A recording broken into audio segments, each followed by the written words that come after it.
Après un net recul à 1,3% en 2016, un rebond à 2,6% en 2017, la croissance économique de l'Afrique subsaharienne devrait poursuivre sa progression à 3,4% en 2019. Un rebond qui trouve sa source dans la reprise économique de 3 des grandes économies du continent selon la Banque mondiale.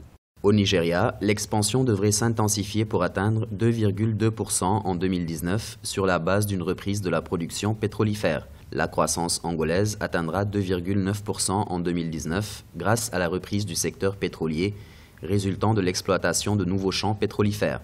Enfin, en Afrique du Sud, l'expansion économique devrait prendre un peu de vitesse pour afficher un taux de 1,3%. Tandis que l'économie subsaharienne croît de façon permanente depuis 2017, à l'inverse, la Banque mondiale fait noter que la croissance mondiale, elle, continue sa chute et devrait atteindre 2,9% en 2019.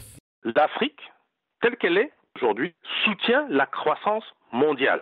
Depuis toujours, on nous fait croire que cette Afrique, non seulement ne soutient pas, mais est même un poids pour la croissance mondiale.